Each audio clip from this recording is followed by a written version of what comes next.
Rail सफर में भीख मांगने के दौरान एक भिखारी को एक सूट बूट पहने सेठ जी दिखे। उसने सोचा कि ये व्यक्ति बहुत अमीर लगता है, इससे भीख मांगने पर ये मुझे जरूर अच्छे पैसे देगा। वह उस सेठ से भीख मांगने लगा। भिखारी को देखकर उस सेठ ने कहा, तुम हमेशा मांगते ही हो, क्या कभी किसी को कुछ देते भी हो?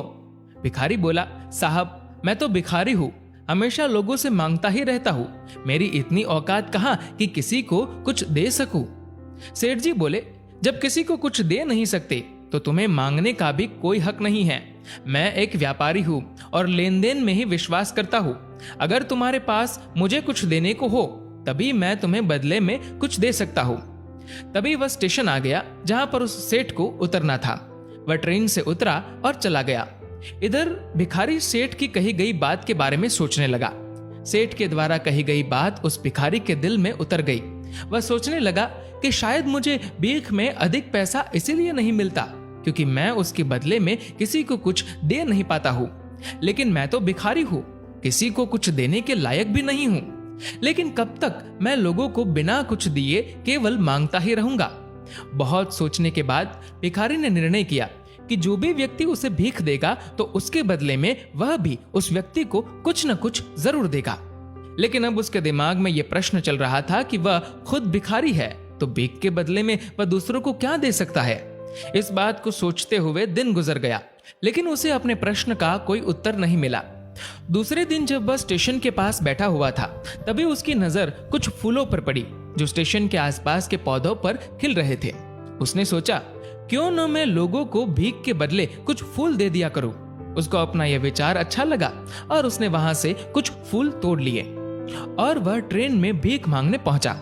जब भी कोई उसे भीख देता तो उसके बदले में वह भीख देने वाले को कुछ फूल दे देता।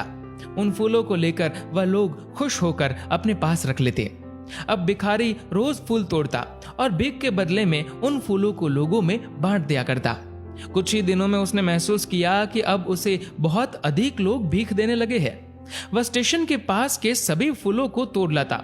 जब तक उसके पास फूल रहते तब तक उसे बहुत से लोग भीख देते थे, लेकिन जब फूल बांटते बांटते खत्म हो जाते तो उसे भीख भी नहीं मिलती थी।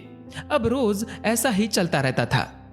एक दिन जब वह भीख मांग रहा था तो उसने देखा कि वही सेठ जी ट्रेन में बैठे हैं, जिसकी वजह से उसे भीख के बदले फूल देने की प्रेरणा मिली थी। वह तुरंत उस व्यक्ति के पास पहुंच गया और भीख मांगते हुए बोला, आज मेरे पास आपको देने के लिए कुछ फूल है, आप मुझे भीख दीजिए, बदले में मैं आपको कुछ फूल दूंगा। सेठ ने उसे भीख के रूप में कुछ पैसे दे दिए और भिखारी ने कुछ फूल उसे दे दिए। उस सेठ को ये बात बहुत पसंद आई। सेठ जी बोले, वाह क्या बात है, आज तुम भी मेरी तरह एक व्यापारी बन गए हो। इतना कहकर फूल लेकर वह सेठ स्टेशन पर उतर गया। लेकिन उस सेठ द्वारा कही गई बात एक बार फिर से उस भिखारी के दिल में उतर गई। वह बार बार उस सेठ के द्वारा कही गई बात के बारे में सोचने लगा और बहुत खुश होने लगा। उसकी आंखें अब चमकने लगी। उसे लगने लगा कि अब उसके हाथ सफलता की वह चाबी लग गई है जिसके द्वारा वह अपने जीवन को बदल सकता है।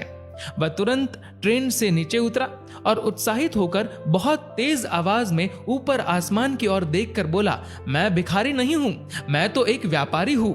मैं भी उस सेठ जैसा बन सकता हूं, मैं भी अमीर बन सकता हूं। लोगों ने उसे देखा तो सोचा कि शायद यह भिखारी पागल हो गया है। अगले दिन से वह भिखारी उस स्टेशन पर फिर कभी नहीं दिखा। एक वर्ष बाद इसी स्टेशन पर दो व्यक्ति सूट बूट पहने हुए यात्रा कर रहे थे। दोनों ने एक दूसरे को देखा तो उनमें से एक ने दूसरे से हाथ मिलाया और कहा, क्या आपने मुझे पहचाना? सेठ जी बोले, नहीं तो, शायद हम लोग पहली बार मिल रहे हैं। भिखारी ने कहा, सेठ जी आप याद कीजिए, हम पहली बार नहीं बल्कि तीसरी बार मिल रहे हैं। सेठ जी बोले, मुझे याद नहीं आ रहा, वैसे हम पहले दो बार कब और कहां मिले थे? अब पहला व्यक्ति मुस्कुराया और बोला, हम पहले भी दो बार इसी ट्रेन में मिले थे। मैं वही भिखारी हूं जिसको आपने पहली मुलाकात में बताया कि मुझे जीवन में क्या करना चाहिए और दूसरी मुलाकात में बताया कि मैं वास्तव में कौन हूं। सेठ बोले, ओह याद आ गया, तुम वही भिखारी हो जिसे मैंने एक बार भीख देने से मना कर दिया था और दूसरी बार मैंने तुमसे कुछ फूल खरीदे थे। लेकिन आज तुम सूट बूट पहने कहां जा रहे हो और आजकल क्या कर रहे हो? सेठ जी, मैं वही भिखारी हूं, लेकिन आज मैं फूलों का एक बहुत बड़ा व्यापारी हूँ और इसी व्यापार के काम से दूसरे शहर जा रहा हूँ।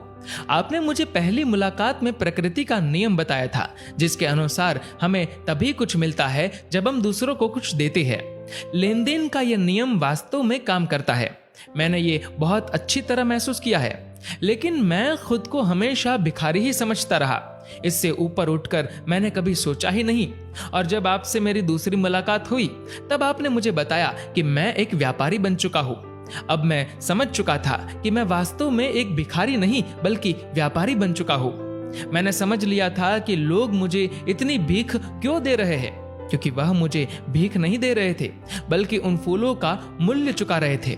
सभी लोग मेरे फूल खरीद रहे थे क्योंकि इससे सस्ते फूल उन्हें कहाँ मिलते। मैं लोगों की नजरों में एक छोटा व्यापारी था, लेकिन मैं अपनी नजरों में एक भिखारी ही था।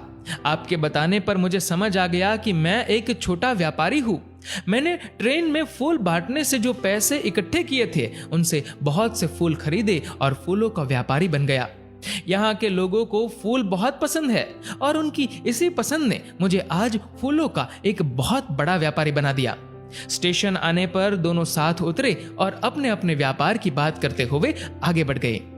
मित्रों, इस कहानी से हमें बहुत कुछ सीखने को मिलता है। कहानी में सेठ जी लो और दो के नियम को बहुत अच्छी तरह जानते थे। दुनिया के सभी बड़े व्यापारी पूंजीपति इसी नियम का पालन करके ही बड़े व्यापारी हुए हैं। दोस्तों, इस वीडियो को लेकर आपकी क्या राय है, नीचे कमेंट करके जरूर बताएगा। और अगर वीडियो अच्छा लगा हो तो इस वीडियो को लाइक करेगा और शेयर करेगा ज्यादा से ज्यादा लोगों तक। और दोस्तों, ऐसे ही और भी इंस्पिरेशनल वीडियोस के लिए सब्सक्राइब करें हमारे यूट्यूब चैनल को और फेसबुक पर फॉलो करें हमारे पेज को। धन्यवाद।